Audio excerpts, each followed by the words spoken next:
Hola, buenas tardes. Bienvenidos a esta jornada en el marco de los miércoles más, que en este caso vamos a abordar la temática de la psicología del tráfico, ¿vale? Hago una pequeña introducción y luego ya presento a los ponentes. Sabéis que los accidentes de tráfico suponen un problema importante de salud pública. En ellos influyen factores de diferente índole a nivel físico, técnico, deficiencia a veces también de las carreteras, pero, y es la parte que nos compete a nosotros más, también aspectos comportamentales, cognitivos y de formación cívica, que son algunas que se registran en la actualidad. Ante esta situación, los países han diseñado estrategias de tipo preventivo y de investigación donde se intenta detectar qué variables pueden incidir en el grado de accidentalidad. Y en este sentido, la psicología del tráfico investiga los comportamientos humanos relacionados con el mismo, ¿no? Comportamientos, aspectos racionales, impulsivos o habituales y factores y procesos externos e internos, conscientes e inconscientes, que lo provocan o alteran, ¿no? Uno de los factores, como vemos, que inciden en la seguridad vial es el denominado factor humano del que hablaremos hoy aquí. Se considera que en la accidentalidad intervienen una serie de aspectos que tienen que ver con la dimensión, por ejemplo, perceptivo-motora. Está Isabel, que es profesora de psicología de la atención y demás, y se ha aborda en sus clases este tipo de aspectos, como sabéis, aspectos de la psicología básica, pero también variables cognitivas y de la personalidad que inciden en estas destrezas. Hoy abordaremos en este miércoles más aspectos relacionados con los infractores, de los que nos hablará Paco Tortosa, a quien ahora presentaré, y los programas destinados a los mismos, al igual que los efectos y repercusiones que desde el punto de vista psicológico se dan en las víctimas de accidentes de tráfico. Voy a presentaros brevemente a los dos ponentes de la tarde.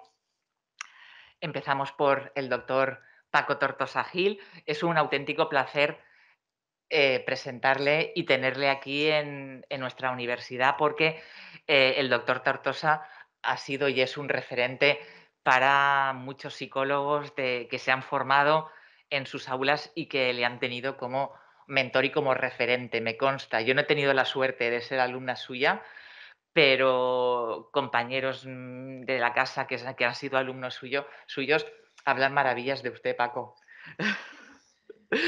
Entonces, tenemos la suerte de tenerle aquí. A nivel de investigación, el doctor Tortosa es catedrático de universidad en el Departamento de Psicología Básica de la Universidad de Valencia.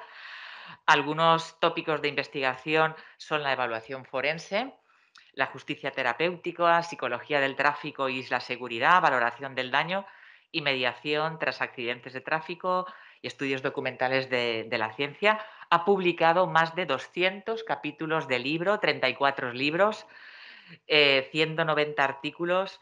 Ha dirigido 35 tesis doctorales. Bueno, cuenta en su haber con más de 300 contribuciones a congresos nacionales e internacionales.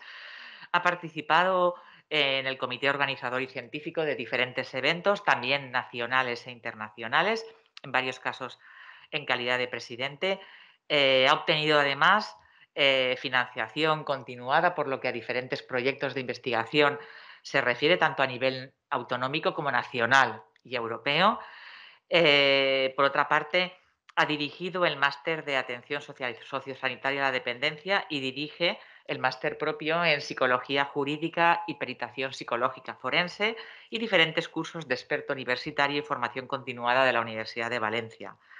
Ha transferido desde esa investigación conocimiento a través de convenios, contratos, actividades y más sobre empresas, sobre temas, perdón, relacionados con sus tópicos de investigación. Ocupó la cátedra de empresa, prevención de riesgos en los comportamientos viales de Mutra Madrileña V. Es masa, demasiado. Y además ha obtenido premios por transferencia del conocimiento. Tiene 8 quinquenios, 6 sexenios, tramos de actividad investigadora, uno de ellos de transferencia, complementos autonómicos de docencia, promoción académica, bueno.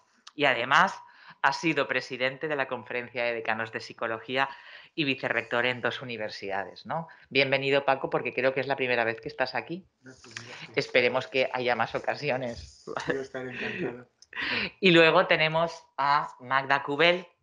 Magda Cubel es profesora de la Universidad Católica de Valencia, psicóloga clínica especialista en terapia familiar y terapia MDR, colabora en la asociación Stop Accidentes, miembro del grupo de trabajo del Colegio de Psicólogos de Apego, Trauma y Disociación y grupo del trabajo del COP de trastornos de la conducta alimentaria y de la obesidad. Trabaja a pie de obra en el sentido de que ve pacientes en su centro de psicología y, como os decía, es docente en nuestro máster generalista sanitario y también lo ha sido en el máster de jurídica y es tutora de prácticas de la unidad de ansiedad, apego y trauma de la UCV en el Practicum 1. ¿Vale? Además, también Magda tiene diferentes publicaciones y comunicaciones en el ámbito de los trastornos del sueño, que es otra de sus especialidades, intervenciones terapéuticas y demás. ¿Vale? Entonces, es un honor contar con ellos y que participen en esta jornada y seguro que vamos a aprender un montón con lo que nos van a contar, ¿vale? Empezamos con Magda, ¿de acuerdo? Yo me bajaré y con esto puedes pasar, ahí. ¿vale? Sí. Nada, un placer. Vamos a por ello. ¿El micro al revés de Magda? Sí. Yo creo que se oye bien, ¿no? Perfecto.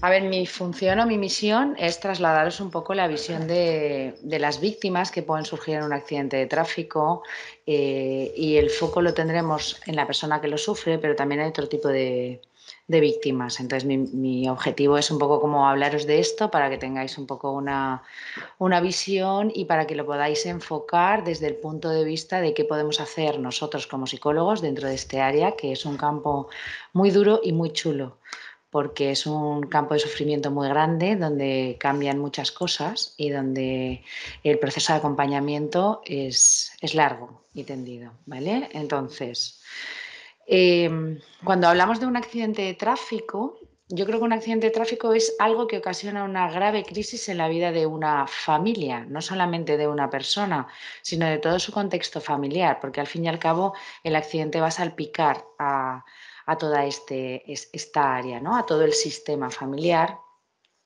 Primero porque es algo inesperado y las cosas que son inesperadas en el mundo en el que vivimos nos dan mucho yuyu porque tendemos a querer controlar, ¿no? Y el accidente aparece y al ser inesperado genera muchísima incertidumbre. Primero en el primer momento porque no sé qué me pasa ni qué lesiones tengo y después hacia dónde voy porque a lo mejor después del accidente me cambia la vida. Afecta a muchas de las áreas de la vida de las personas y de los familiares porque hay muchos contextos, como ahora veremos, en los que pueden haber consecuencias. Puede implicar secuelas físicas muy importantes, pero también puede implicar secuelas psicológicas. Puede implicar pérdidas a nivel de seres queridos y si pensáis, por ejemplo, en las cosas naturales, perder a un hijo en un accidente de tráfico es una de las cosas más antinaturales que hay, porque lo normal es que se mueran los padres antes que los hijos, con lo cual cuando se te muere un hijo es algo que a veces no vas a poder gestionar porque no te cabe en la cabeza que estas cosas puedan suceder. Puede implicar pérdidas a nivel de recursos económicos y sociales, porque si yo tenía un trabajo en el que yo podía cargar y descargar y de repente estoy y tengo una lesión en la pierna y no puedo cargar peso o me quedo cojo, yo voy a tener que reordenar toda mi vida. Y todas estas situaciones pueden o no convertirse en una situación traumática, con lo que eso supone a nivel de trauma. En el momento del accidente, quien primero aparece son los servicios de seguridad y protección o los servicios sanitarios y sociales. Y este va a ser el primer momento donde la persona que ha sufrido un accidente va a empezar a establecer como un surco en función de todo el trato o de todo lo que yo viva con las personas que me van a asistir en primer momento, voy a empezar a tener como un proceso como más resiliente o menos resiliente con respecto a todo lo que me va a tocar pasar después. Por lo tanto, la primera recepción de estas figuras es súper importante. Después, cuando todo ha pasado, se ha estabilizado, la persona va a entrar en un circuito asistencial, va a tener que pasar por diferentes contextos donde le van a tener que atender. El primero es el circuito a nivel de lesiones, ¿vale? Todo lo que está relacionado con la parte de la salud y con la parte física. Pero después también va a pasar por una parte de circuito a nivel asistencial de salud mental, porque luego puede quedar depresión, puede quedar ansiedad, puede quedar estrés postraumático. Por no hablar del circuito jurídico, que hoy tengo el accidente, pero a lo mejor a nivel jurídico esto se resuelve 2 años después, 3 años después, con toda la incertidumbre y todo lo que esto está suponiendo en mi vida de no poder saber hacia dónde voy, qué va a pasar, si voy a tener una indemnización, si no la voy a tener. Y esto va a repercutir en la parte del circuito social. ¿Por qué? Pues porque a lo mejor tengo que entrar en la parte de prestaciones, en la parte de incapacidades, de invalideces, todo lo que son ayudas y demás. Con lo cual, aparte de haber tenido el susto, el accidente, etcétera, estamos hablando de accidentes graves, por supuesto, voy a tener que entrar en un mundo relacionado con todo esto que va a hacerme más fácil o más difícil en función de todos los tropiezos que yo me pueda ir encontrando, de todas las facilidades y fluideces con las que se generen los circuitos, que yo me atasque más o menos como persona. Hemos dicho que es un suceso negativo, intenso y brusco, incontrolable e impredecible que afecta a más de una persona y que produce diferentes reacciones, tanto en los familiares como en la persona afectada, en el que provocan accidente o en los que observan. De esa manera, las personas a quienes puede afectar un accidente principalmente es al que lo sufre, y este es el in situ, pero claro, todos los familiares, imaginaros a alguien que ya vive independiente fuera de casa, que está casado, que tiene niños y de repente tiene que dejar de trabajar, pero su mujer o su pareja tiene que irse a trabajar, necesitamos que venga alguien a poder cuidarlo, a poder estar, que recojan a los niños, todo esto afecta a una infraestructura muy grande. El que lo provoca, ¿vale? Si tiene conciencia, veremos lo que nos cuenta luego Paco, pero el que tiene conciencia y realmente no ha sido algo fruto de la inconsciencia, muchas veces también se queda tocado, ¿vale? Y con una sensación como de culpa grande, y este también es un afectado. Otras veces el que socorre también se queda muy impactado. Cuando nosotros hemos ido a través de la asociación a hacer formación con la Guardia Civil y con la policía local, cuando ellos están atendiendo un accidente donde hay un personaje afectado de la edad de sus hijos, por ejemplo, cuando en el accidente hay un niño y ellos están en la misma edad que sus hijos, se remueven mucho y se quedan como muy afectados. O si ellos han perdido un hijo en un accidente de tráfico, cuando van, si el afectado es de la misma edad, esto les remueve un montón y provoca un impacto muy importante en la persona que socorre. Y otras veces el observador, el que de repente se gira cuando ha habido el frenazo y ve el golpe, hace que también se quede con un impacto muy importante, que a veces esto también le puede provocar algunas incomodidades o lesiones, ¿vale? Todos, ante una situación de estrés, mostramos respuestas de conducta inmediata, ¿vale? Esto es acción-reacción.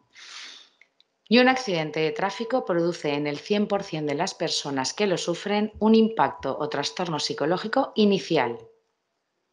Esto no quiere decir que después se convierta en patológico, pero de entrada va a tener un impacto potente. Como sea, todo lo que os he contado del proceso asistencial puede hacer que se convierta en una patología o no. Así, en las personas afectadas van a cambiar muchas cosas. Por ejemplo, la percepción de peligro sobre la integridad, personal. Es decir, yo hasta ahora, esto si lo veis en los adolescentes, es como que los padres os dicen, tened cuidado, que puede pasar esto. Y a mí esto no va conmigo, ¿no? Esto es lo que tiene la adolescencia, esto no va conmigo, ¿no? Eso le pasa a otro, pero a mí no me pasa. Ten cuidado, que no es que... No, esto no me pasa. Entonces, a partir de tener un accidente de tráfico, esta sensación de ostras, es que esto es real, es que esto me puede pasar, es que ya no me siento tan seguro, esto cambia y entonces aparece como una percepción de peligro. Hay una sensación como de estar sobrepasado a nivel de recursos personales, como que todo me viene grande, como que ya no puedo hacer las cosas que antes hacía con una normalidad. Hay una parte de lesiones físicas y psicológicas. Si además el accidente es provocado por otra persona, es mucho más grave porque la sensación de impotencia, de frustración y el preguntarse ¿pero por qué? ¿Pero por qué? Es mucho más grave. Y el accidente y sus consecuencias puede afectar a todos los contextos de la vida de una persona. Así, a nivel biológico, lo que nos podemos encontrar es que tenemos como un área de nuestro organismo, de nuestro cerebro, preparada para reaccionar ante los peligros. Nos advierte de que hay un peligro. Cuando el cerebro detecta que hay un peligro, automáticamente la amígdala se pone en marcha, conecta al sistema nervioso autónomo y entonces lo que hace es actuar a través del simpático o del parasimpático en función de lo que está pasando. Entonces, ¿qué hace? Pues conectar un montón de sustancias, pero empieza a activar un montón de sustancias que hay en el organismo que van a un montón de órganos para que podamos actuar, ¿vale? Entonces, ante una situación de peligro, las reacciones o lo que va a hacer nuestro cuerpo, en primer lugar, es buscar ayuda. Conecta el sistema de apego y automáticamente yo lo que necesito es sentirme seguro. ¿Os acordáis? Las primeras personas que asisten, bien de las fuerzas de seguridad o bien de la parte sanitaria, si no me dan la sensación de seguridad, lo que yo voy a hacer es estar como más en peligro. Entonces, si me siento más en peligro y no tengo esa parte de seguridad, entonces el simpático va a provocar una serie de cosas que van a hacer que yo me movilice para defenderme, con lo cual va a haber muchísima activación motora. Pero si yo no puedo luchar ni huir y estoy en una situación de indefensión en la que estoy como atrapado, lo que se va a conectar es el sistema parasimpático a través de la rama dorsovagal. Y entonces lo que va a hacer es que yo sienta que no tengo recursos para gestionarlo y me va a congelar. De manera que si aparece la parte de movilización, ¿vale? Lo que va a haber es una descarga masiva de hormonas y neurotransmisores en sangre y lo que va a provocar es una sensación de descontrol. Tengo que correr, luchar, huir. Por otro lado, si aparece la parte de la inmovilización, entonces lo que vamos a notar es inmovilidad, estupor, agarrotamiento y paralización. Y no hay reacción ninguna. Es como una sensación de congelamiento, ¿vale? Entonces, en función de la gravedad del accidente, la atención de los servicios de seguridad y protección y la atención de los servicios sanitarios y sociales, si yo me siento más o menos segura y siento que más o menos me regulan, va a haber menos probabilidades de que yo viva todo esto como una situación traumática. Y así, algún testimonio de los accidentados con los que hemos trabajado nos dice: en medio del caos aparece alguien, no sé quién es, pero me habla. Su voz es suave, amable. No puedo responder y necesito saber qué ocurre. Me acaricia en el brazo y me dice que estoy en una situación de cierta complicación, pero me dice que voy a ir recuperando mi salud, luego mi energía y posteriormente mi mundo. A partir de ese momento empecé a esperar su visita. Era mi conexión con el mundo. Me hacía creer en algo, sobre todo para orientarme en esa especie de hecatombe en la que se había convertido mi vida. Si la situación es vivida como traumática, el sujeto se va a quedar atascado y va a detener su crecimiento al no poder integrar las nuevas experiencias en su vida. A partir de ahí, cada acontecimiento estará contaminado por el pasado. No sé si habéis visto personas que están o que han tenido algunas situaciones traumáticas en su vida, no relacionadas solo con los accidentes de tráfico, sino en general. Y cuando una persona ha vivido una situación muy traumática, es como que una parte de él se queda como atrapado en el tiempo, ¿no? Entonces, cuando yo en el presente tengo alguna situación que me recuerda a lo que yo sentí allí, mi reacción va a ser la de allí. Y yo, aunque tenga 50 años, voy a reaccionar como si tuviera 15, 6 o 26. Con lo cual es una especie de quedarte atrapado en el tiempo, sin recursos y de una forma difícil para poder gestionar. A partir de ahí, cada acontecimiento estará contaminado por el pasado si lo que me pasa en el presente me hace sentir o me resuena como si fuera aquello que me pasó en aquel momento. A partir de ese momento, el mundo se va a vivir con un sistema nervioso diferente. Su sistema nervioso cambiará. Las respuestas de lucha, huida o congelación se convertirán en las respuestas ante cualquier situación mínimamente estresante para ese sujeto. Es decir, es como estar todo el tiempo así, ¿vale? Es como que me quedo como mucho más en alerta y entonces estoy todo el rato como rastreando y observando, como esperando el peligro. La energía de esta persona se centrará en eliminar toda esta parte de caos interno, con lo cual la capacidad que tiene de atención y concentración para otras áreas va a ser muy pequeña y va a perder la capacidad de vivir espontáneamente la vida, porque va a estar todo el tiempo asustado y pensando que algo grave va a suceder.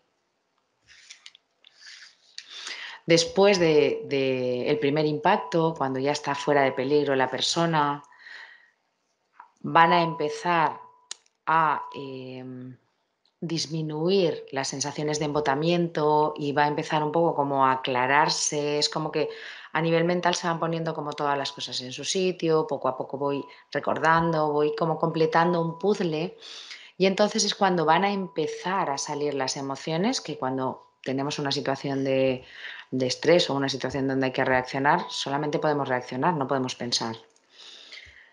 Todas las emociones que van a aparecer están relacionadas con dolor, indignación, rabia, impotencia, culpa, miedo, pena profunda y muchísimo abatimiento. Entonces imaginaos, con todas estas emociones dentro de la cabeza, ¿cómo puedo afrontar la vida de una forma efectiva, productiva, práctica?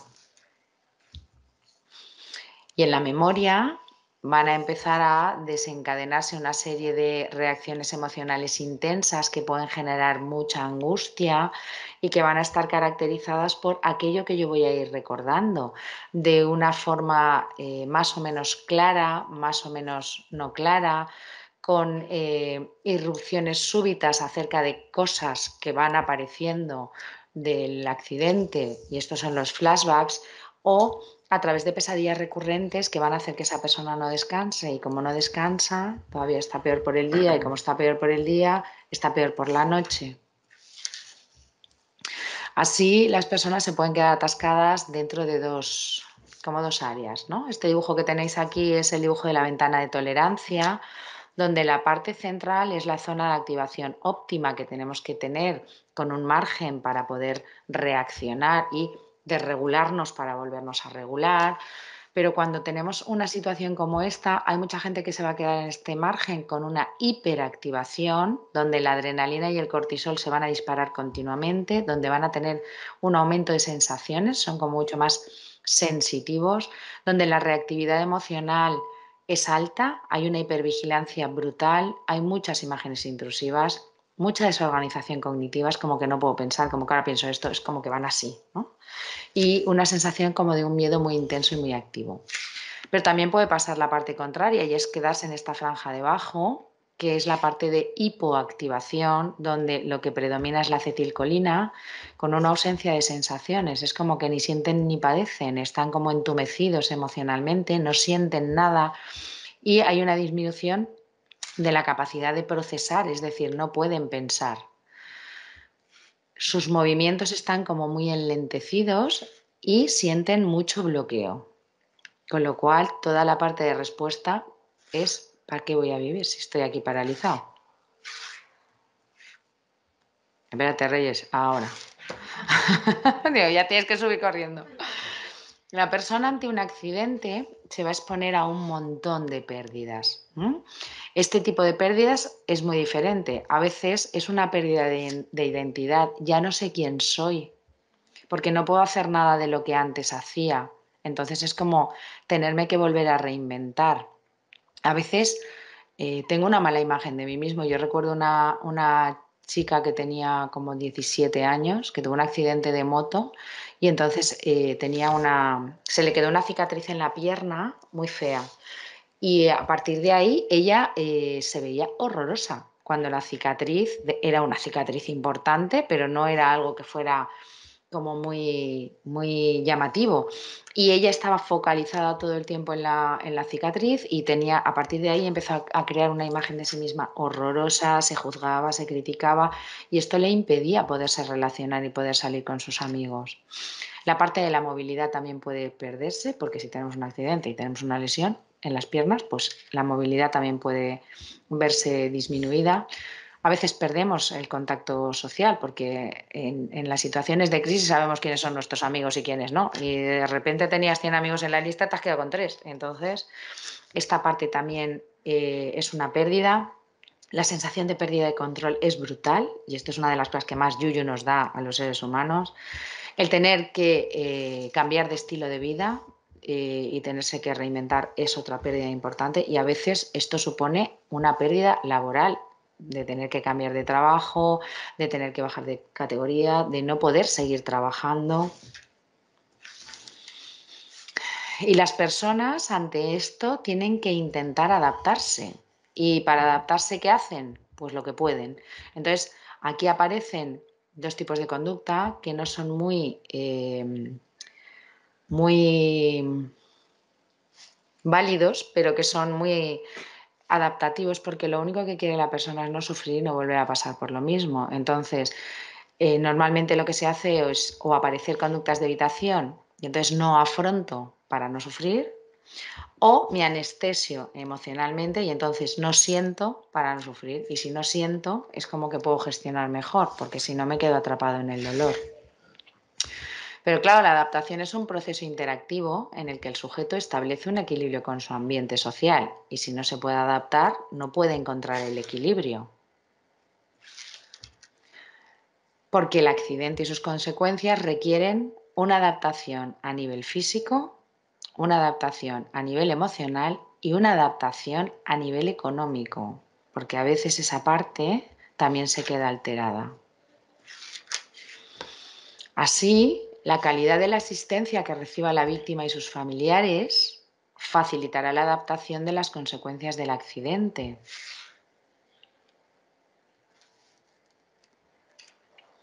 Entiendo que la gente no haga caso a los accidentes de tráfico. Yo tampoco los consideraba antes, pero nuestra vida cambió drásticamente. Igual que si hubiera sido un atentado o cualquier tragedia a la que sí se presta atención. La diferencia es que nosotros parecía que no necesitábamos ayuda alguna.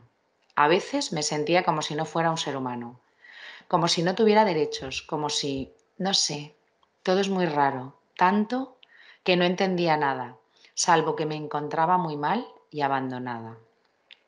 Hoy, recordando todo aquello, sé que no olvidaré jamás la importancia de alguien que enciende las luces en los túneles, alivia tu sed en el desierto o te orienta en el caos.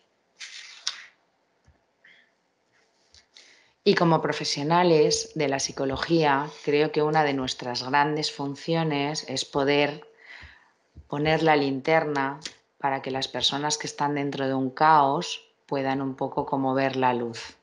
Por lo tanto, tenemos una responsabilidad importante y una misión muy, muy chula. Hasta aquí.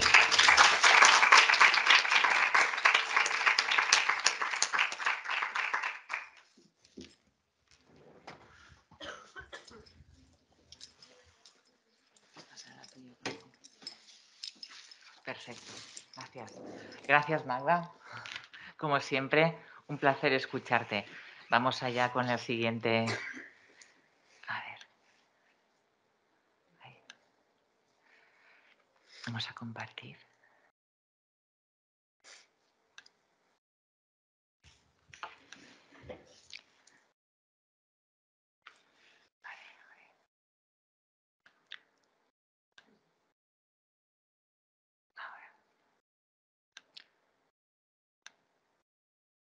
Perfecto. Y ahora voy a minimizarte que antes estás patín, Magda. Con Me lo el he cambiado cuadrito. al lado, cuando me lo he cambiado al lado, Con el cuadrito. se ha quedado parado. Muy bien. Gracias.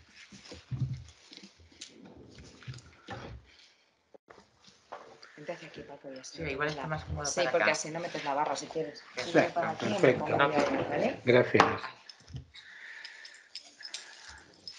Bien, buenas tardes a todas y a todos.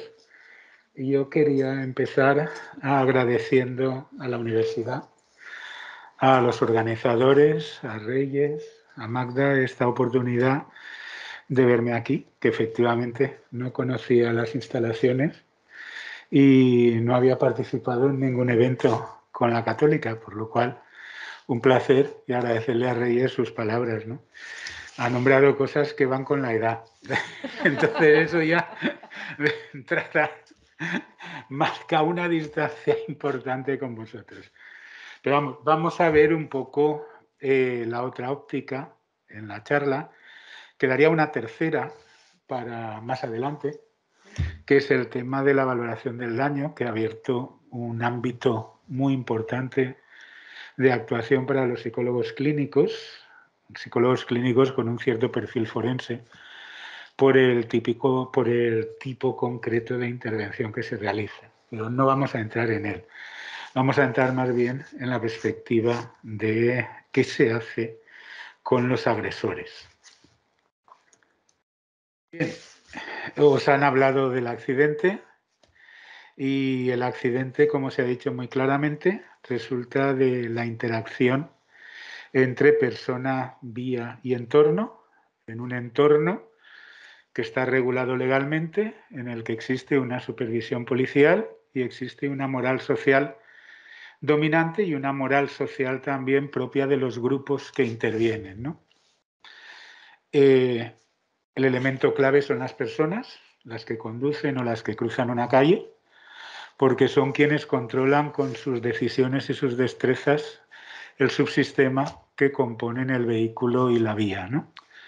Y en ese contexto de interacción podemos equivocarnos, podemos deliberadamente infringir o podemos actuar correctamente. En los dos primeros casos, la consecuencia es un accidente. Por eso se entiende que el accidente es no casual, sino que es fruto de un proceso, de una concatenación de factores que tiene un efecto que es precisamente ese accidente, ¿no? Hace ya años la OMS generó un cartel que se ha hecho muy famoso entre quienes trabajan en seguridad vial, que es esa idea de que la seguridad vial no es accidental, ¿no? Y durante años pues se ha venido peleando un poco en cambiar las falsas creencias respecto de qué es un accidente y plantearlo como algo que define un problema de salud, como se acaban de decir. Por tanto, es prevenible y depende mucho de los niveles de prevención en los que actuemos. Y en el campo del tráfico se actúa, o de la psicología aplicada a la problemática del tráfico, se actúa en todos los niveles de prevención. Los datos son terribles. Aquí tenéis los datos globales a nivel mundial. Pues los accidentes de tráfico son la octava causa de muerte, la primera causa de muerte entre 5 y 29 años. Cada 24 segundos hay un muerto, según los datos de la OMS. Según los datos médicos, en la última revisión publicada en Lancet, en el que se analizan cómo contribuyen distintos tipos de enfermedad o lesión a los dailies, a los años de vida no vividos con plena salud por parte de las personas, se observa, como veis, que el tema de los accidentes viales es muy, muy importante. Entre los 10 y los 49 años es la primera causa de años potenciales de vida vividos con salud existente. En el mundo, en los últimos 10 años, estamos hablando de 14 millones de muertos y más de 500 millones de heridos graves, como los que nos planteaba. En Europa estamos hablando de más de 300.000 muertos y 2,5 millones de heridos graves. Y en España, en esos últimos 10 años, estamos hablando de casi 18.000 personas muertas y 95.000 heridas graves, con lo que eso supone para las unidades familiares, para las personas que lo sufren, para lo que llamamos víctimas directas, pero también para las víctimas indirectas, que en muchos casos tienen muchos problemas. La evolución de la problemática en España, como veis, tiene una característica. Nosotros nos vamos a centrar aquí, en el comienzo de los cambios legislativos que llevaron a España a ganar el Premio de Seguridad Vial Europeo en el año 2009. Se rompe la tendencia que había a la baja claramente en 2013, vuelve a subir, e incluso en el año de la pandemia, el año pasado, todavía hay 1.370 muertos en España en las carreteras, pese a las restricciones de movilidad, lo cual es una brutalidad, dadas las condiciones que vivimos, ¿no? La Dirección General de Tráfico ha estudiado los factores concurrentes de los accidentes, los define en la orden del Ministerio del Interior 2223 de 2014, son los factores relacionados con las personas, los vehículos y las infraestructuras que han podido desempeñar algún papel en la ocurrencia de accidentes o en el agravamiento de las consecuencias de los accidentes. Como veis, los tres factores básicos son conducción distraída o desatenta, velocidad inadecuada y alcohol, ¿no? Eso que forma lo que se llama el triángulo de la muerte. Además, los datos coinciden con las atribuciones que realizáis cuando os preguntan en las diferentes encuestas, ¿no? La última, realizada por FESVial, sobre 10 a estos tres factores los puntúan con 8,50 y son los tres factores que puntúan más alto en la atribución de causalidad.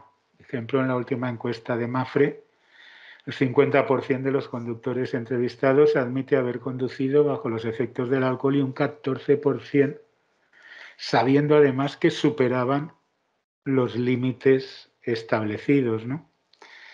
En los estudios forenses los datos también son terribles. 45,5% de los conductores fallecidos analizados habían consumido por encima de lo establecido, el 38% de los peatones también. Y además en el año 2020, como veis, un 3,2% más que en 2019, que hubo un 5% más que en 2018, y así sucesivamente. Es una tendencia, lo que estamos viendo. Y es que infringimos mucho. La verdad sea dicha, es que infringimos mogollón. Quiero decir, si nos vamos a lo que eso le produce a la DGT, pues ya veis, según los datos oficiales, más de 1 millón de euros diarios por sanciones económicas a consecuencia de las multas.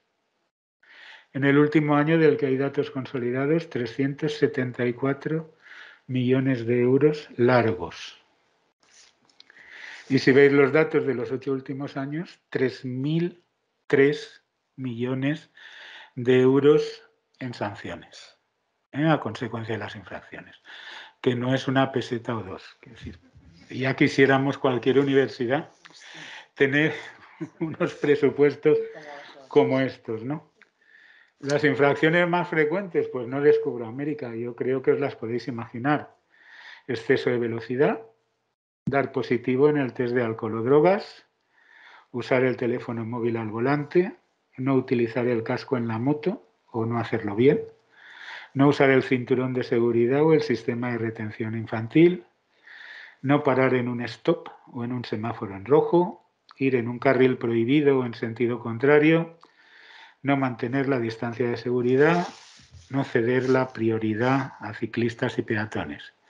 Todo ello sanciones que entrañan costo económico y que además entrañan, como sabéis, o deberíais saber, la detracción de puntos. Bien, esto llevó a una serie de cambios legislativos con los cuales no os voy a cansar. Quiero decir, los tenéis ahí, vamos a ver un poco las consecuencias.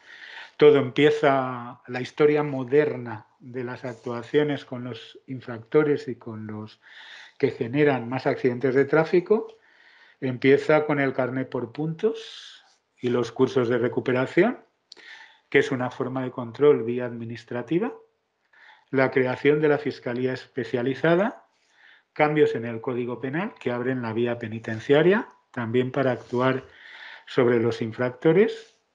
Se ponen en marcha, que es donde intervenimos los psicólogos, talleres de actividades de seguridad vial como forma de cubrir los trabajos en beneficio de la comunidad o de sustituir las condenas para mantener a las personas en régimen abierto y no afectar a su entorno familiar. Y posteriormente se ha ido mejorando la tipificación de los delitos y las medidas de cumplimiento de los mismos, ¿no? El objetivo de todas estas acciones legales era y es acabar con la pandemia oculta, como le llama la OMS, que utiliza este término. Incluso esa persona que hemos visto tanto en los telediarios contándonos cuando empezó la pandemia todos los días los datos y aguantando que le contaran, que le sacaran chistes y todas estas cosas, en una entrevista que tiene en la revista Tráfico y Seguridad de la DGT dice que es una auténtica pandemia y que tiene las mismas características que una pandemia, pero se ha convertido en parte del imaginario colectivo y nadie le atribuye la importancia que tienen los accidentes de tráfico. De que te dice, este fin de semana han muerto 29 personas. Dices, vale, te lo dicen a la hora de comer o a la hora de cenar, lo oyes y ahí se queda.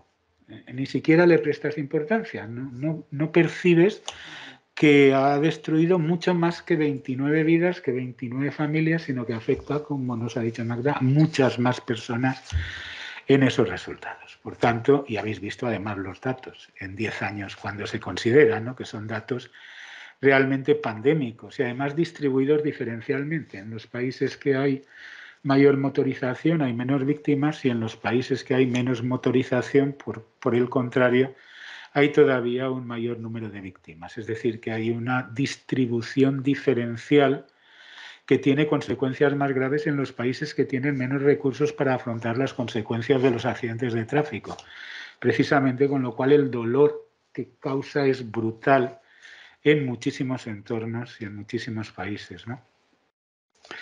¿Qué podemos hacer para intentar controlar? Pues promover hábitos y conductas que favorezcan la seguridad vial y modificar, en la medida de lo posible, los comportamientos infractores. Y sobre todo, tomando como población diana a los reincidentes, que son, en definitiva, el público que acaba generando más accidentes. A diferencia de la mayoría de los países miembros de la Unión Europea, en España el intento de atajar la reincidencia está regulado por vía administrativa y por vía legal. En Europa habitualmente, perdón, por vía penal. En Europa habitualmente solo por vía penal. Una de las innovaciones del modelo español es la creación de esa vía administrativa. Está vinculada al permiso por puntos y al programa Incovía, mientras que la vía penal está vinculada a los programas que luego comentaremos, Taseval y Proseval, y veremos también el efecto que tiene. Pues os decía, en la Unión Europea básicamente hay 4 estrategias para el afrontamiento de la reincidencia y digamos que España se sitúa en la 4ª.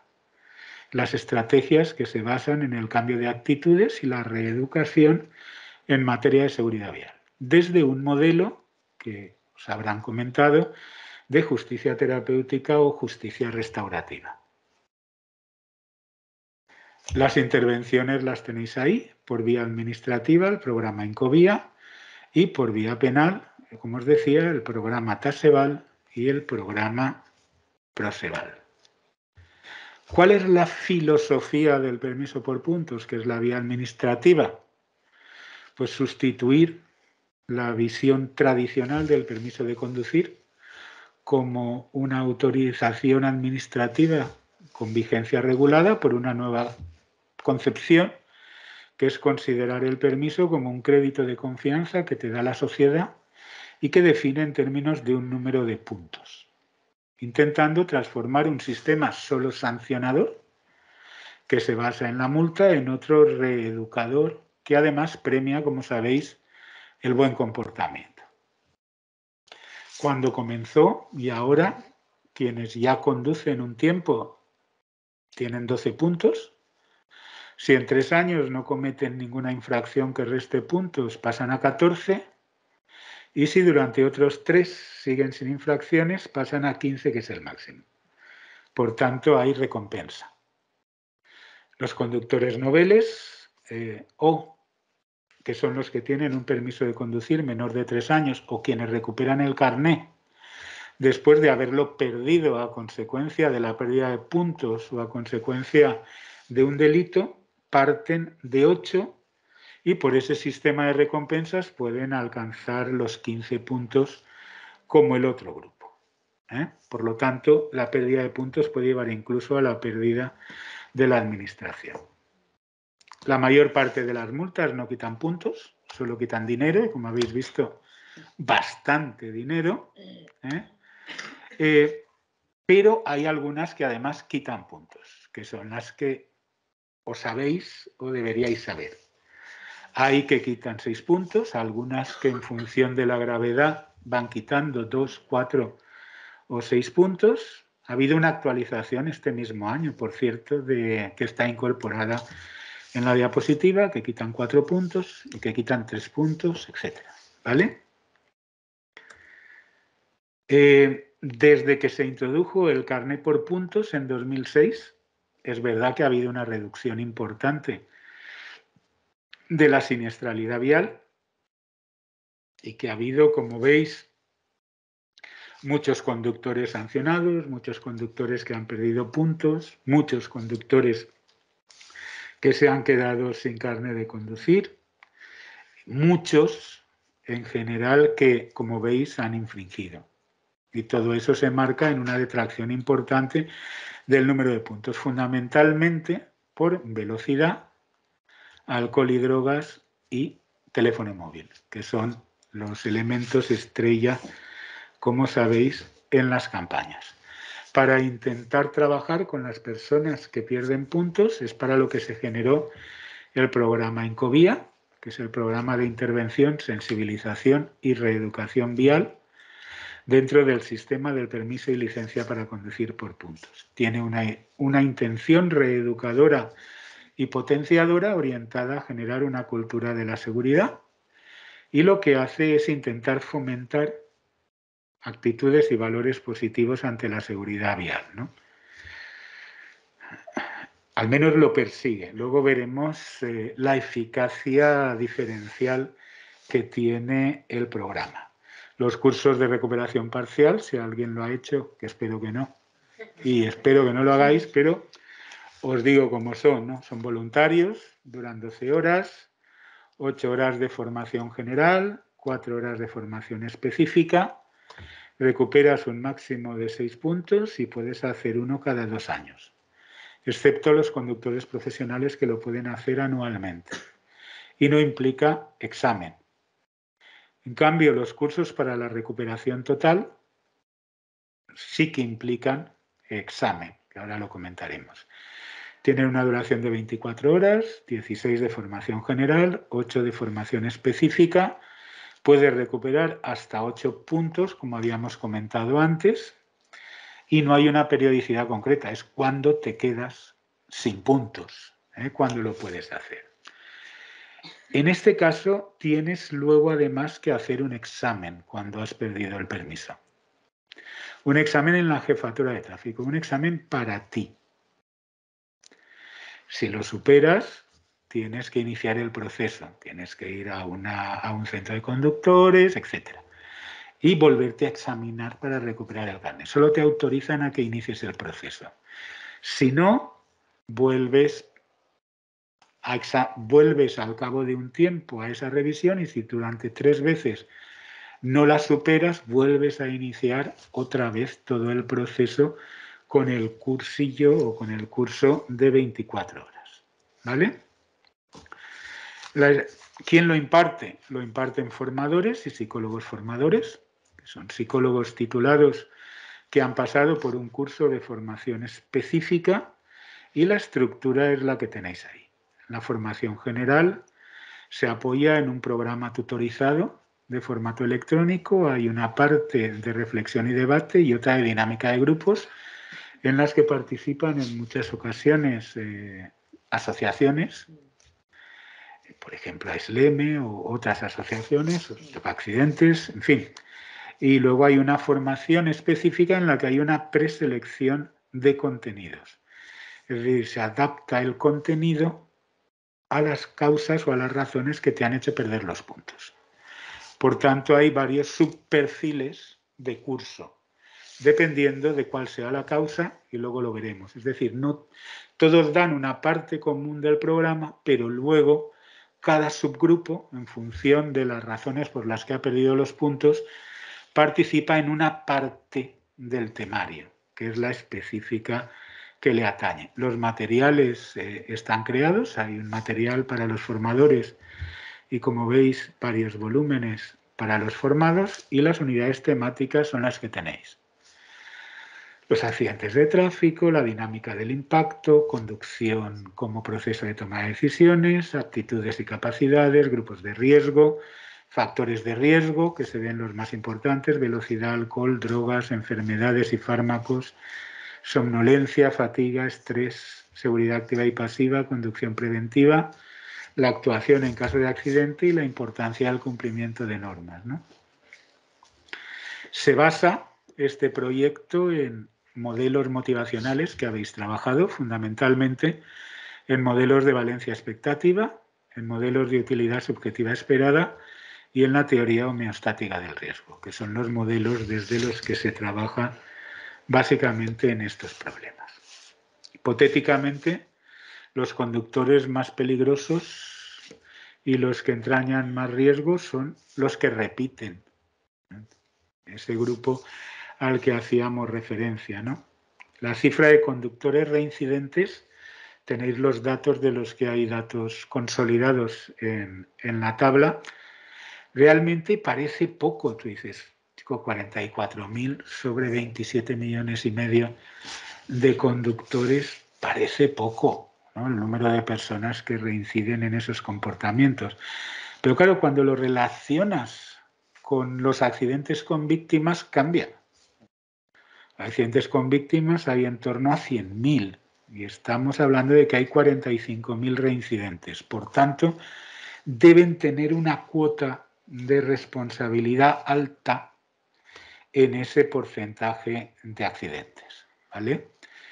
En esos 10 años, como veis, se han realizado 31.290 cursos de 24 horas, a los que han ido más de 380.000 reincidentes. De ellos, 18.000 y pico habían perdido el permiso 2 veces o más, un grupo de muy alto riesgo, y que habían participado, por tanto, varias veces en el programa Incovía, aunque sin éxito. ¿Cuál es el problema que tiene esta vía administrativa para nosotros? En que siempre se le aplica el mismo programa, que ya ha demostrado que no acaba funcionando. Y por mucho que lo hemos pedido, ni la Dirección General de Tráfico ni el Ministerio genera lo que sería la segunda parte de este programa, que sería generar un programa para reincidentes.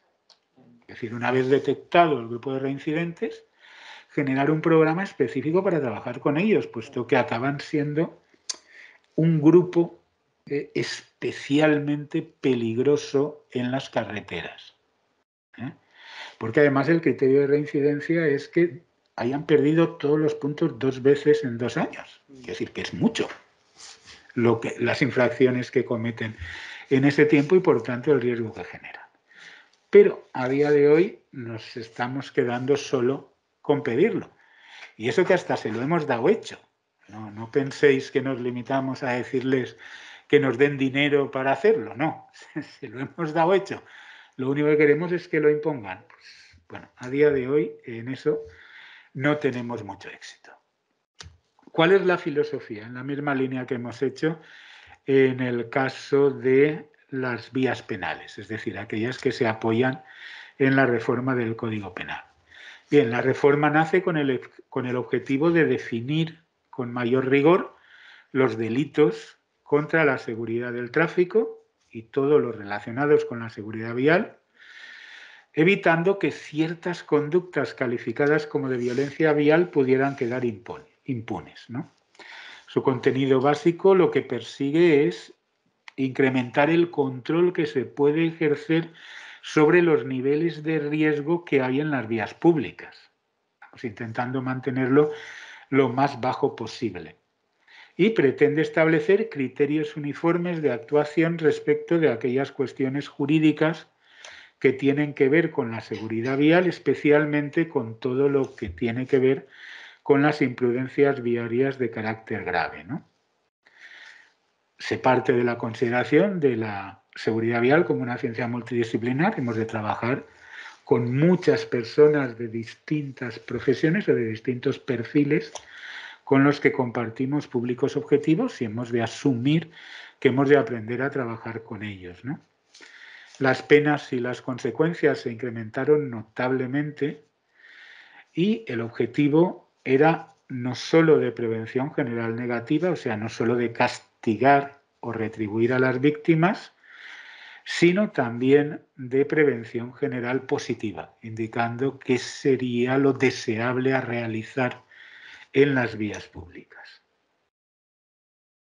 No vamos a entrar, aquí tenéis los delitos, supongo que os lo sabéis, y tenéis lo que son las sanciones, tanto económicas como de otro tipo que están vinculadas a cada uno de esos delitos. ¿Qué ocurre cuando se comete un delito vial? Bueno, pues que los reincidentes van a centros penitenciarios, los otros van a centros de inserción social y esas penas se pueden sustituir por actividades, por trabajos en beneficio de la comunidad. Y como no había tantos trabajos, como ahora veremos, en beneficio de la comunidad para cubrir a la gran cantidad de delincuentes de tráfico que había, pues al final tuvieron que crear los talleres como forma de implementar los trabajos en beneficio de la comunidad. Porque realmente hay muchos delitos contra la seguridad vial. Ya veis que es el number one en adultos, 70.540 sentencias por delitos contra la seguridad vial, 23% del total. Y en 2000, el año anterior, un 22% del total. Quiere decir que sigue subiendo, incluso en época de pandemia, ¿no? Es decir, hay menos, pero hay más. Quiere decir, hay menos, pero proporcionalmente con los datos sigue habiendo más, ¿no? Un 19% de las sanciones fueron penas privativas de libertad y por lo tanto también había que hacer algo, porque si no, solo con los delincuentes de tráfico llenábamos las cárceles. Y había que sacar a los que ya había para meter a los delincuentes de tráfico, lo cual pues no era plan. También infringen mucho los menores. Fijaros que ya no es el primero, pero es el séptimo. O sea, un 4% de los delitos cometidos por menores son contra la seguridad vial. Y de nuevo la misma tendencia. 0,4 puntos más que en el año anterior, que tenía más que el previo y así sucesivamente. Es decir, que también aquí se infringe mucho, muchísimo.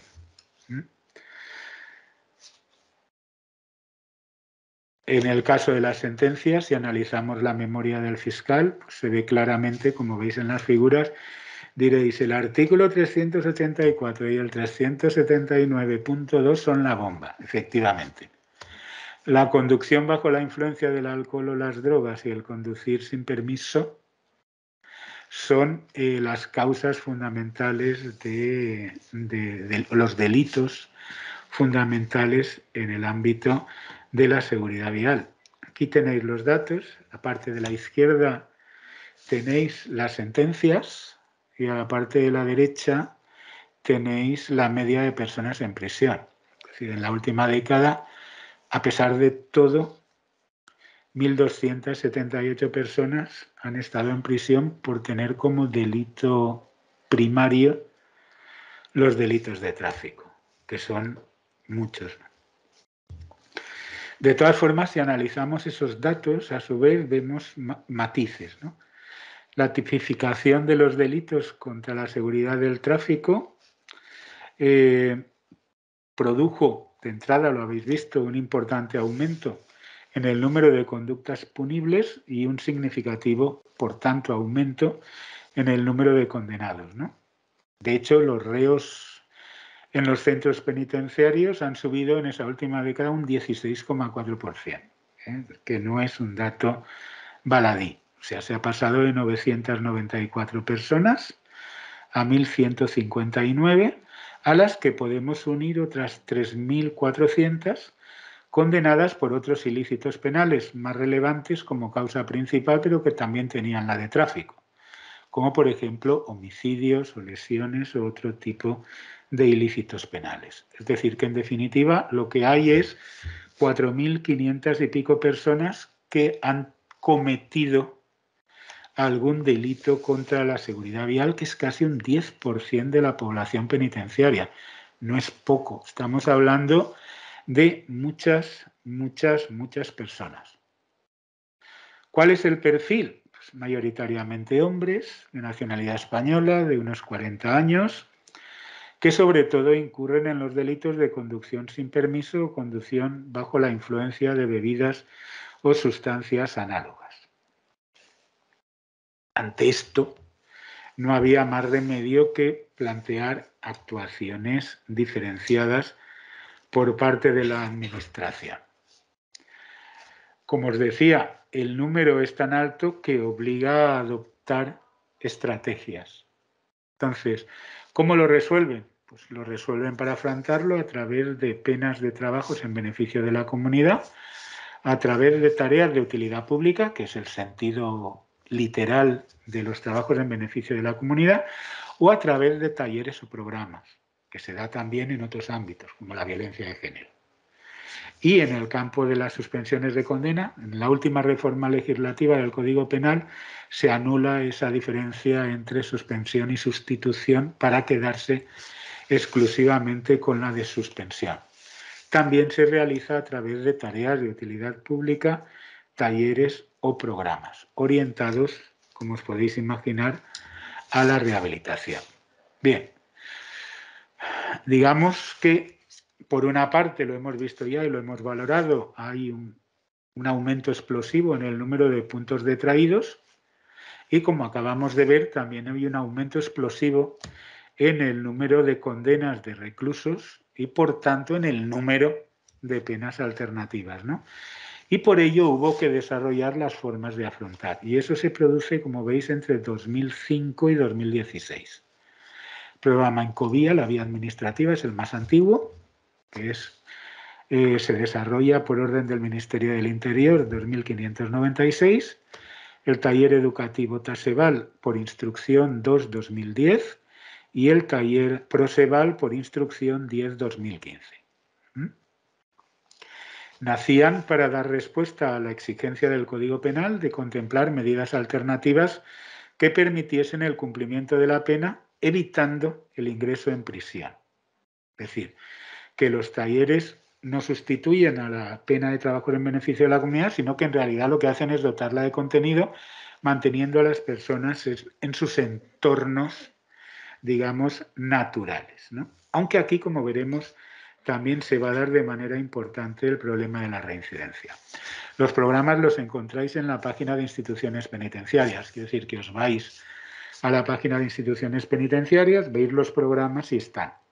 Son parte de los programas específicos que hay en la página web y que se describen más o menos en la página web. Lo veremos luego posteriormente lo mismo en el caso de Proseval. El taller Taseval se aplica en casos de sentencias hasta 60 jornadas de condena de trabajos en beneficio de la comunidad. El Proseval se aplicará a partir de 60, o sea, es para delitos más graves y, por tanto, para propuestas de sanción más graves. Taseval pretende dotar a los infractores de tráfico de las habilidades necesarias para superar las circunstancias que les han llevado a cometer el delito, o sea, a cometer la infracción penal, y lo que hace es trabajar conocimientos, creencias y valores de los conductores, sobre todo aquellos que les han llevado a cometer el delito. De la misma manera, contempla actividades relacionadas con valores sociales aplicados al tráfico y entrena en estrategias de afrontamiento para trabajar con aquellos factores que les predisponen a tomar decisiones erróneas o no controladas a fin de intentar evitar la reincidencia. El objetivo general es reducir precisamente la tasa de reincidencia de las penadas y de los penados y dar cumplimiento a esa pena de trabajos en beneficio de la comunidad.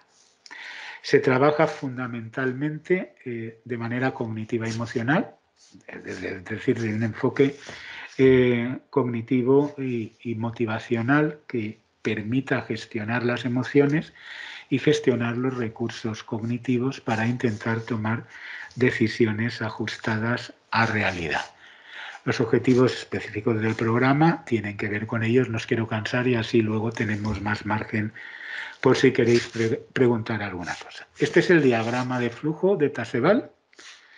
Tiene 3 fases básicamente. La fase de acogida, en la que se presenta y explica la metodología en el programa y se aplica la escala CRV-SV, que luego comentaremos.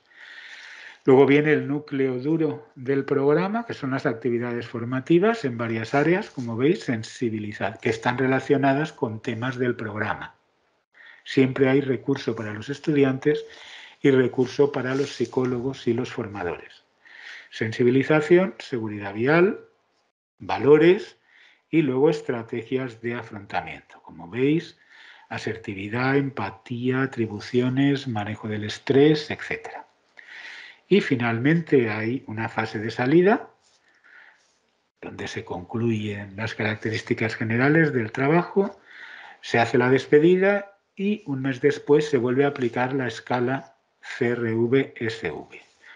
Se entregan materiales a los alumnos, guías metodológicas, fichas de actividades, paquetes de imágenes de trabajo, grupos de tarjetas con símbolos, diapositivas con contenidos teóricos que luego se manejarán con distintas técnicas psicológicas, ¿vale? La escala a la que hacía referencia tiene 2 partes. Una aborda aspectos generales sobre seguridad vial y otra valores universales aplicados a la seguridad vial.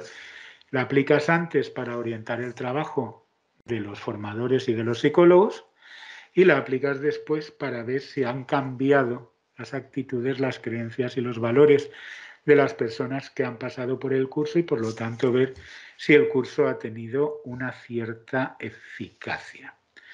Esto no lo vamos a contar, solo es para que lo veáis. Con cada uno de los temas hay objetivos específicos a lograr, ¿eh? En todos. Hay mucha... El curso tiene mucha faena. El taller es un conjunto de actividades, como habéis visto, para trabajar con los penados durante el tiempo marcado, en este caso hasta 60 jornadas. Tiene esa guía metodológica, tiene fichas de actividades donde se trabajan con los temas, tiene un paquete de imágenes de trabajo y tarjetas con imágenes, como antes os decía, y desde su adopción en 2010 han pasado una media de 4.500 personas que cumplen su condena a trabajos en beneficio de la comunidad mediante su participación en el taller, ¿vale? En el último año del que hay datos consolidados, 4.348 personas pasaron por los talleres, de los cuales, como veis, mayoritariamente lo que hay son hombres, que son la mayor parte de los penados. Si comparamos la eficacia respecto de la reincidencia del taller respecto de solo el cumplimiento de los trabajos en beneficio de la comunidad, pues vemos que hay una diferencia importante, ¿eh? Es decir, Quienes realizan otro trabajo en beneficio de la comunidad diferente multiplican su probabilidad de reincidir en 1,16 con respecto a quienes participan en el taller de Tassevall. Por lo tanto, tiene eficacia, aunque sigue existiendo ese grupo de reincidentes para el que de nuevo lo que estamos pidiendo es la creación de un programa específico que en su momento respondieron con Proceval, pero que nos vamos a encontrar con el mismo problema, que sigue habiendo un grupo de reincidentes y ahí no hay un tercer ya programa. Para intentar resolver este problema, sí, porque se generó el siguiente, pero no para el otro. Taller Proceval lo encontráis en el mismo sitio, en la página web de instituciones penitenciarias.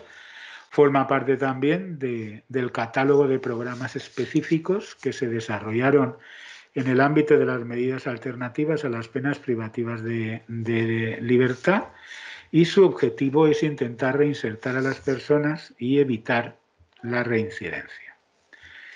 Tiene una estructura peculiar, tiene dos fases. Una primera fase de Proceval es Tassevall y luego tiene una segunda fase de orientación más psicoterapéutica, que incluye técnicas apoyadas en una aproximación de carácter cognitivo-conductual, porque aquí ya el objetivo es actuar directamente sobre algunos aspectos de la cognición y de la emoción de las personas. Y tiene la estructura temporal que veis ahí o como la que tenéis ahí. Es decir, la fase educativa de Tassevall tiene 74 horas, 8 meses, o sea, la duración total del programa Proceval. Hay 8 sesiones de 1 hora semanal, una semanal de 4 horas para el programa Tassevall y 19 sesiones, una semanal de 2 horas para la fase terapéutica. Van seguidas. Se parte, como os decía, de un enfoque cognitivo-conductual que se fundamenta en las características de las conductas desajustadas en tráfico que se han ido trabajando, y se pretende ayudar a cambiar a nivel cognitivo el pensamiento, la toma de decisiones y la percepción de riesgo, que es la variable clave, porque está muy estudiado que no coincide el riesgo que percibes con el riesgo real. Por tanto, la atribución de riesgo a la maniobra, eso influye sobre la toma de decisión y eso es lo que te lleva en realidad a tomar decisiones que entrañan riesgos. Tú construyes tus situaciones de riesgo. Entonces, si no tienes referentes que te permitan hacer una construcción de la situación de riesgo lo más ajustada a la realidad posible, normalmente maximiza riesgo. Entonces, se trabaja mucho la variable de percepción de riesgo. A nivel emocional se trabaja con la gestión y el control de emociones, como os podéis imaginar, y a nivel conductual con las conductas impulsivas. Es el elemento clave. Y luego se trabajan también habilidades de afrontamiento, se trabaja en coping, porque se entiende que si mejoran tus habilidades de afrontamiento y de interacción, vas a mejorar en general en tu interacción en todas las situaciones. También hay materiales, hay un manual para el profesional, y hay un manual para los alumnos, para las personas que participan en las pruebas. Desde que comenzó su aplicación en 2015, han asistido al programa Proceval anualmente una media de 800 reclusos. En 2019, como veis, 806 penados, de los cuales 728 fueron hombres. Es decir, seguimos manteniendo esa clara proporción diferencial. Si vemos la reincidencia, Proceval funciona todavía mejor que Tassevall. Quiero decir, la diferencia con otro tipo de actividades en este caso es de 2,44 y la tasa de reincidencia es menor. Es decir, que la eficacia diferencial del programa supera a la otra, pero seguimos teniendo, como siempre, reincidentes. ¿Cuál es la conclusión global? Pues que en cuanto a la eficacia de las intervenciones, los penados que se someten a estos programas reinciden significativamente menos que aquellos que cumplen la pena de trabajos en beneficio de la comunidad mediante tareas de utilidad público solo. que eran los grupos de control. Es decir, que los programas funcionan y que las intervenciones que diseñan e implementan los psicólogos funcionan. Primera conclusión general. En concreto, como habéis visto, los sometidos a Taseval lo hacen en un estudio distinto, en un 12,36% frente al 14,44% del grupo de control, o sea, de nuevo 1 y pico de diferencial, mientras que los de Proseval reinciden en un 6,63%, que es menos que el grupo de control. Aquí de nuevo la diferencia es mucho más fuerte, que es de un 16%. En ambos casos, los delitos que presentan mayores tasas de reincidencia, que son los que orientan, vamos, no los que orientarían, sino los que orientan la propuesta que hemos presentado a instituciones penitenciarias y al Ministerio del Interior, son la conducción con pérdida de vigencia del permiso y la conducción sin permiso, que para esto ya se ha desarrollado, aunque no es objeto de hoy, pero os lo digo, se ha desarrollado un programa nuevo, que es el programa de universalización de la educación vial, que permite sacar el carnet de conducir mientras estás en prisión. Es decir, las personas que están en prisión participan en un programa en el cual ellos generan las condiciones para pagar, aunque tienen unos precios reducidos, los costos que supone tanto la revisión en los centros de conductores como luego las tasas de examen, y pueden salir, en este caso es ya para reincidentes graves, este último programa que os digo, y pueden salir con el permiso de conducir. No pueden participar en ese programa las personas que tienen trastornos por adicción, porque no tendría sentido. Primero habrá que quitar el trastorno por adicción y luego dar el curso, porque si no es perder el tiempo, en realidad. Entonces, funciona bastante bien, ha habido bastante éxito, incluso se pueden sacar el carnet profesional. Entonces, hay mucha gente que entró por no tener el permiso y sale con permiso, lo cual ayuda dentro de ese modelo rehabilitador, dentro de ese modelo de justicia terapéutica, a mejorar las condiciones de empleabilidad de las personas con respecto a las que tenían cuando entraron en prisión, ¿no? Bien, otro de los temas estrella a trabajar sería de nuevo el conducir bajo el efecto del alcohol y de las drogas. Y además hay un detalle muy curioso, y es que en trabajos comparativos el perfil del delincuente reincidente de tráfico es muy similar al perfil del violento de género. Mantienen unas analogías tremendas. Entonces, el programa que hemos planteado tiene objetivos transversales con el objetivo de actuar sobre valores y actitudes básicas de forma que también pueda ayudar a mejorar la forma de afrontar la relación de género de esas personas que están en prisión. Vamos a ver si al final descubren que puede servir. Bien, por tanto, sí que parece que funcionan para disminuir, como os decía, la reincidencia vial, y que Proseval es más útil que Taseval todavía. Y ya lo último era presentaros un poco lo que es el perfil del infractor vial. Desde un punto de vista sociodemográfico, es hombre, español, de entre 18 y 45 años, soltero, con hijos, con estudios básicos, activo laboralmente y con una capacidad económica baja. Desde la óptica criminológica, esta delincuencia incurre primordialmente en delitos de conducción bajo la influencia del alcohol y las drogas y en la conducción sin permiso. En el primer caso, fundamentalmente van a Taseval, y en el segundo caso, fundamentalmente van a Proseval. Y desde la perspectiva psicológica, las variables más importantes de las personas condenadas por delitos viales son el consumo abusivo de alcohol y de otras sustancias nocivas, fundamentalmente cannabis y cocaína, la tendencia a la impulsividad y rasgos de personalidad antisocial, sobre todo ausencia de miedo y búsqueda de sensaciones. Digamos que ese sería el perfil psicológico básico.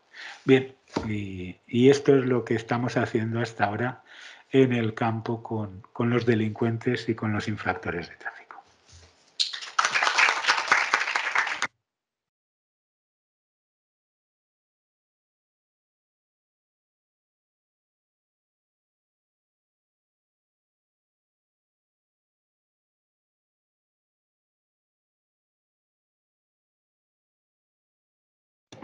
Preguntas que queramos hacerle a Magda y a Paco. A ver, si tu compañera después, que está detrás, la que quiera.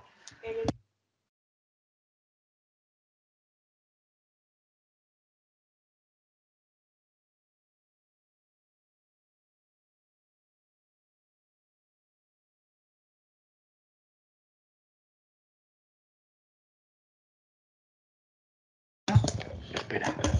Una, porque no se trabaja con reincidentes, es lo que os decía.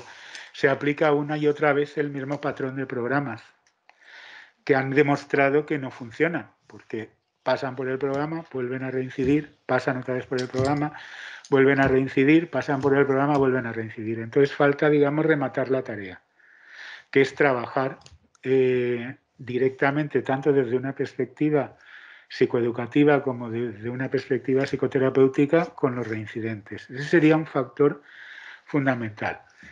Una segunda dimensión es que el problema de los accidentes de tráfico es que son lo que se ha llamado toda la vida accidentes folclóricos, es que forman parte del folclore. Quiero decir, no se le atribuye la importancia que tiene.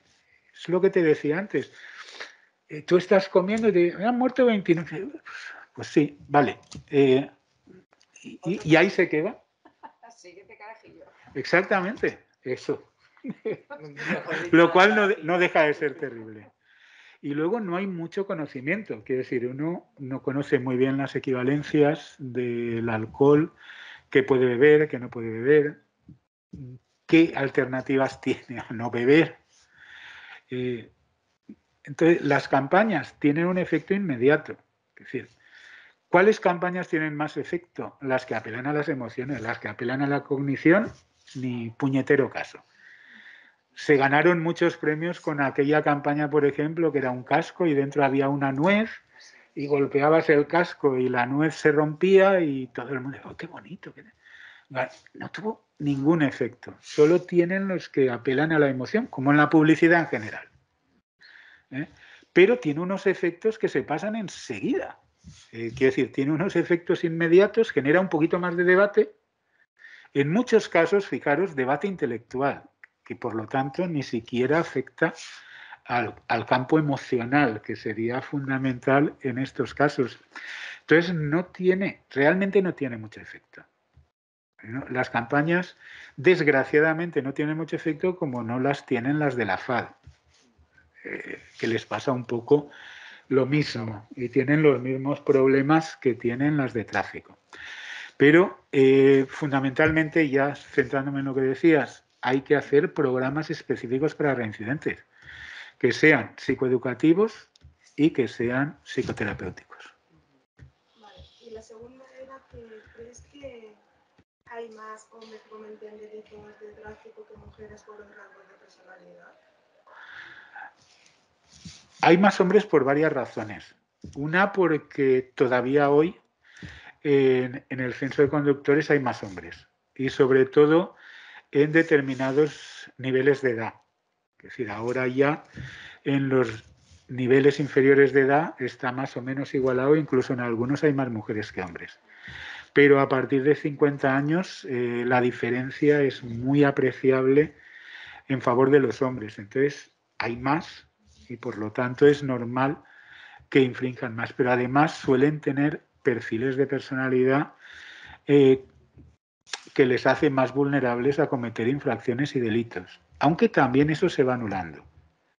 Porque empieza a haber, lamentablemente, entre las mujeres perfiles que están tendiendo a aproximarse y pautas de conducta que están tendiendo a aproximarse a la de los hombres en situaciones de conducción. Y es muy, iba a decir muy lamentable, lo digo, y es muy lamentable.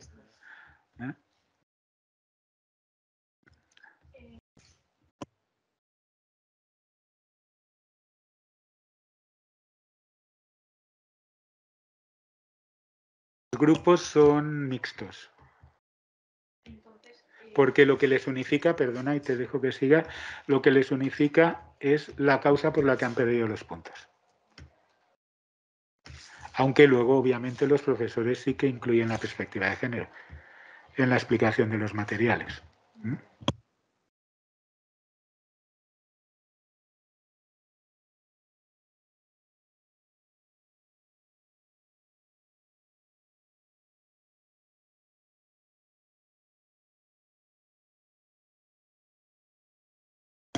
El permiso por puntos, que es la vía administrativa, está en algunos países, pero no en todos los países europeos. En España es general. Es el modelo de prevención, digamos, más primario.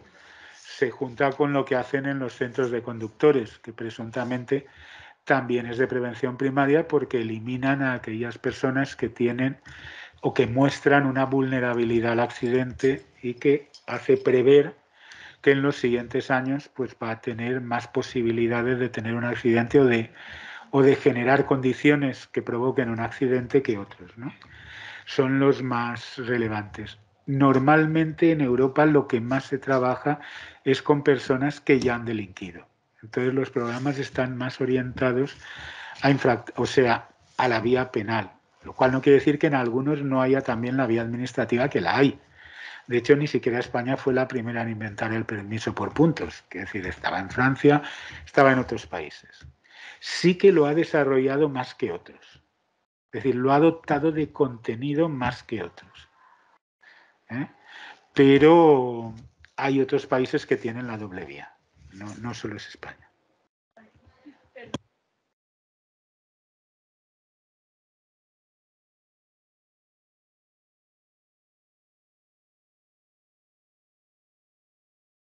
Sí, el Ministerio de Tráfico no, es Ministerio del Interior.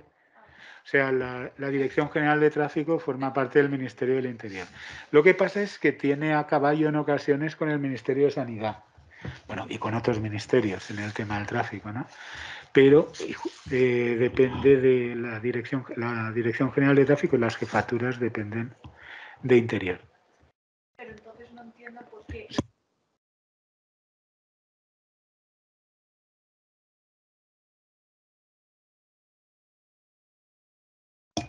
Entre otras cosas, porque todas las cosas cuestan dinero.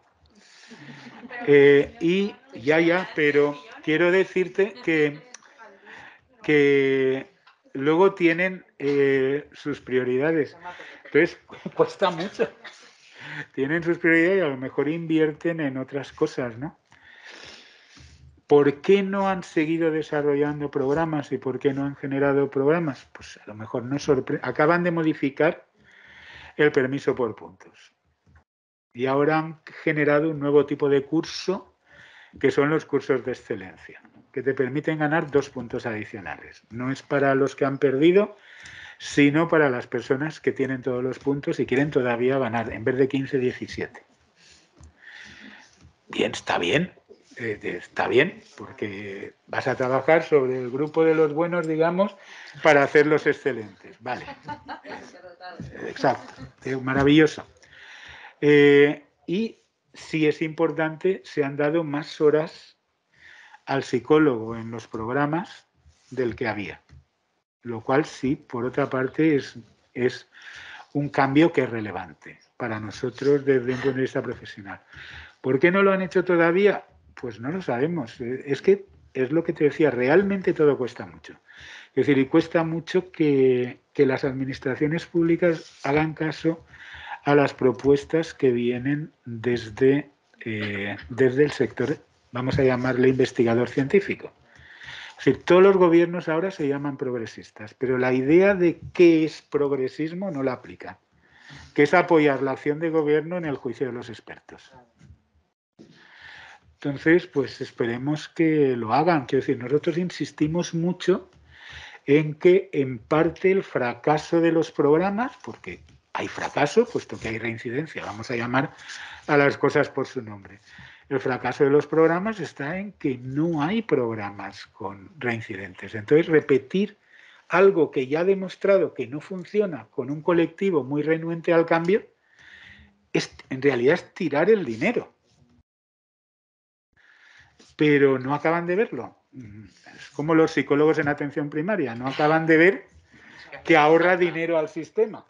O sea, no solo que hace falta, sino que en realidad ahorra dinero al sistema, porque es mucho mejor técnicas cognitivo-conductuales de afrontamiento dentro de un modelo de transdiagnóstico y transtratamiento mucho mejor que los fármacos. Pero ahí está, renuentes.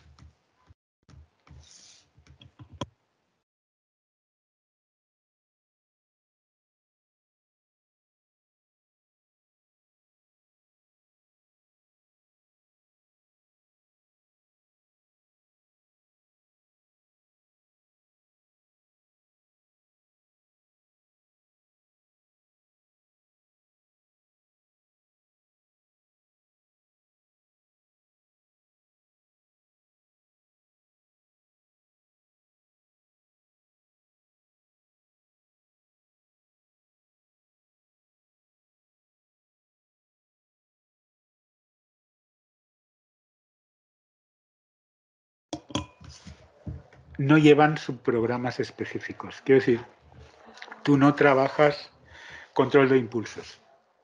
Quiero decir, sí trabajas cognitivamente el hecho de decirle hay que controlar el impulso, hay que tener un autocontrol. Quiero decir, en realidad ha ocurrido porque a la hora de tomar decisión, sí, pero son cursos muy cortos. Realmente deberían, igual que en el caso de la recuperación del permiso en el programa de universalización, tú no dejas entrar a las personas que están en tratamiento hasta que no superan su problema de adicción y entonces ya les dejas. Aquí pasa un poco lo mismo. Quiero decir, primero, nosotros siempre hemos propuesto, y tampoco nos han hecho caso, que antes de entrar a los programas tienen que tener un psicodiagnóstico. Porque si tú tienes un trastorno de control de impulsos, primero tienes que eliminar el trastorno de control de impulsos. Si tienes un problema de gestión de la ira, pues tendrás que tener una intervención de gestión de la ira. Y nosotros siempre hemos propuesto la idea de que antes de entrar a los programas hay que hacer un psicodiagnóstico y tener un cuadro psicológico de la persona y en algunos casos no aceptarlos en el programa de sensibilización, sino derivarlos a los servicios psicológicos de la sanidad pública. Claro.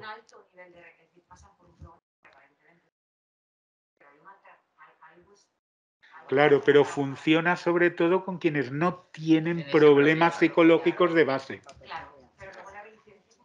Claro, ese es el problema, que es otro de los puntos que hemos propuesto y no aceptan. Y que sería fundamental hacer una evaluación psicológica de la persona para decidir si va al programa socioeducativo o psicoeducativo o va a un, claro, o va a un programa terapéutico. El tema de la prevención, pero no la prevención de nada de las...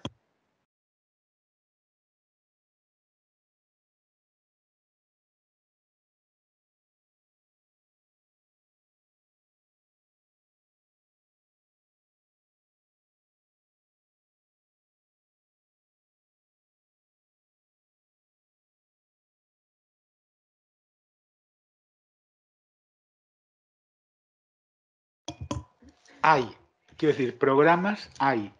Programas desde los primeros niveles de enseñanza hasta los últimos hay, porque había una unidad, digo había porque ya no hay, desgraciadamente, que estaba en Salamanca, una unidad en la que Violeta hacía un trabajo maravilloso y hay programas para los distintos ciclos educativos que han mostrado su eficacia a nivel experimental, pero que no se están implementando en los centros y que no se está formando a las personas para poderlos implementar en los centros. Como tantas otras cosas. Quiero decir, hay, pero no se utiliza, lo cual hace que muchas veces te den ganas de rasgarte las vestiduras, ¿no? porque te cansas de decirlo, lo has hecho, incluso ha invertido dinero la administración, porque para desarrollar esos programas han sido a partir de proyectos subvencionados. Y dices, pero vamos a ver, lo has pagado, tienes un programa que funciona, tienes un programa de formación para formar a quienes van a impartirlo en los colegios. Está habiendo accidentes. Por ejemplo, desde Stop Accidentes sí que hay una campaña que se lleva a cabo en los coles, en determinados colegios, a hablar con los ayuntamientos. Entonces, pero esto lo hace la asociación, ¿vale? Entonces, es a nivel voluntario, va una persona, van con una víctima, con una persona que ha tenido un accidente y que probablemente está en silla de ruedas y demás para concienciar, y entonces se hace desde primaria hasta, sobre todo desde el cuarto, creo, quinto, hasta la ESO. Y luego también a veces van de la mano de policía local. Y eso sí que se está haciendo, pero ya te digo, aquí en Comunidad Valenciana y en poblaciones muy pequeñitas de la zona, y dirigido desde la asociación, que a nivel nacional cada zona, en función de los recursos que tiene y de lo que puede hacer y de la implicación que tiene de los voluntarios, hacen más o menos.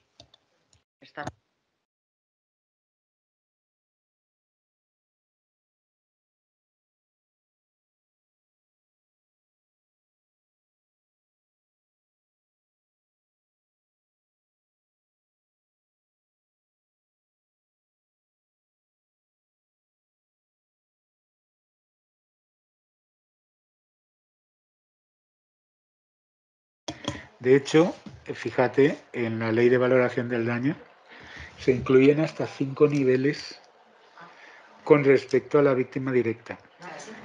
¿Son niveles de victimización directa o indirecta? Exacto.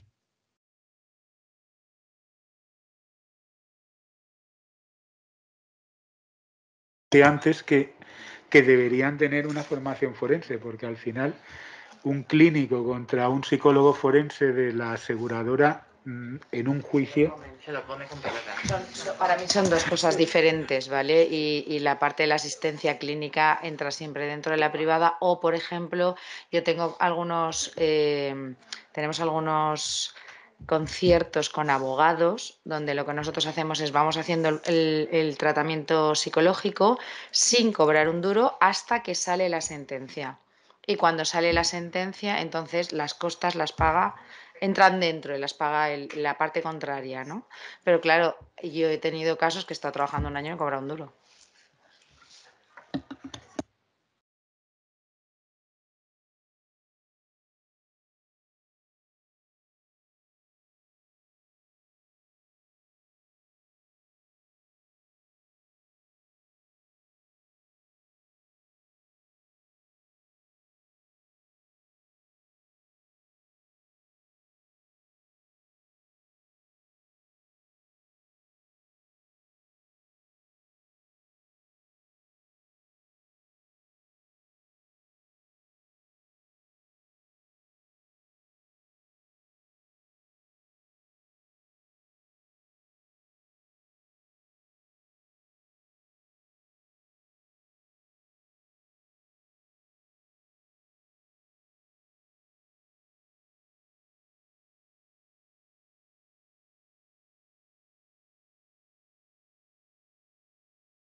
Esa en la que a ti te dieron no iba psicólogo, ahora va un psicólogo.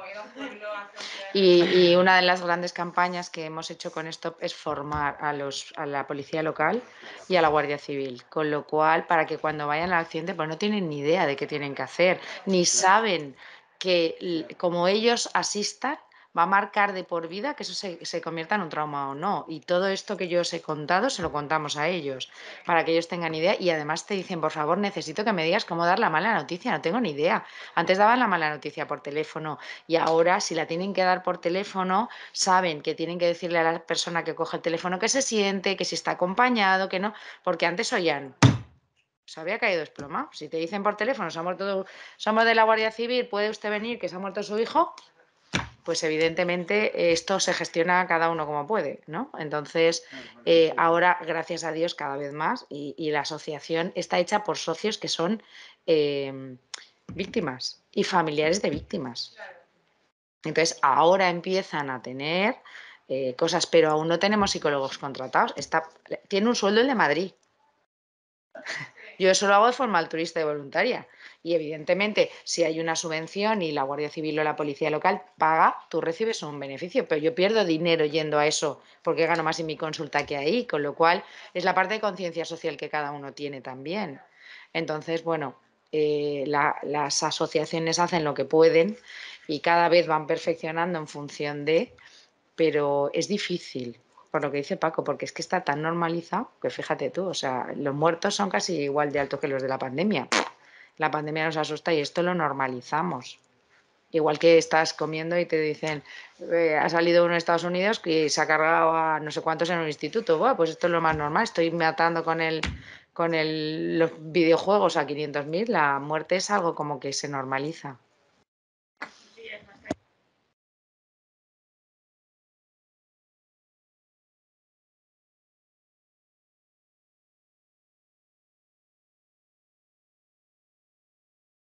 Sí, pero eso también tiene que ver mucho con los rituales, ¿eh? Antes se velaba el muerto, antes el pueblo participaba, antes la familia iba y ahora es todo como que solo Rapidez. y rapidez y no ver y tapar, ¿no? Esto es y tapar y es todo como mucho más frío, como que es no sentir todo el rato, porque esto duele y molesta y es incómodo, entonces ahí tenéis mucho que hacer, ¿no? Las generaciones que venís por detrás.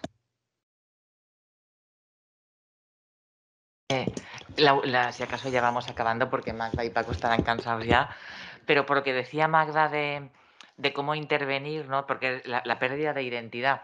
Este verano, después de las Olimpiadas, hicieron las Paralimpiadas, los Juegos Paralímpicos, y la verdad es que impactaba ver en algunas disciplinas como el básquet, por ejemplo, la cantidad de chicos jóvenes que estaban jugando, y yo pensaba que tal vez para algunos de ellos el nuevo significado o el nuevo sentido era ese para salir de la situación que había generado el accidente y la privación, entiendo. Y si el deporte en concreto o otras alternativas se convierten en nuevas formas de dar significado y de salir de ahí. Claro, todo depende, porque depende de cómo lo acepta y cuando se supera la parte del duelo, ¿no? Porque evidentemente tú ya no vas a poder hacer las mismas cosas, pero la gente que consigue superarlo, la parte del deporte les ayuda porque tienen un montón de tiempo libre. Quiero decir, ya no vas a trabajar en algo de lo que tú hacías, con lo cual te tienes que reinventar, tienes que formarte en otras cosas, tienes que poder crear otras historias. Entonces, si consiguen participar en los deportes, se sienten fenomenal, porque además estás con iguales. Con lo cual la carga emocional se lleva como mucho mejor, ¿no? Y dicen, mal de mucho consuelo de tontos, entre comillas, pero es que es verdad que el dolor compartido y la situación de igualdad y de sentirte integrado es como sentirte más acompañado y aprender de los recursos de los demás y crear tus propios recursos, ¿no? Y esto a veces es muy, muy buena señal porque entras en un espacio donde te sientes con iguales, si no, todo es diferente y todo te recuerda que tú ahora eres diferente. Bueno, pues si no hay alguna pregunta más, Esmeralda, va. Hacer una pregunta más. Dime.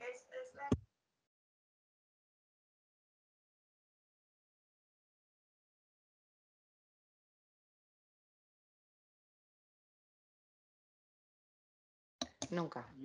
Yo no. Yo mismo. Yo no lo he encontrado, pero porque sí que he encontrado mucha gente resiliente, que le ha dado un sentido al accidente, ¿vale? Pero que le haya mejorado la vida, ¿no? Pero bueno, tenemos la excepción que confirma la regla, que está...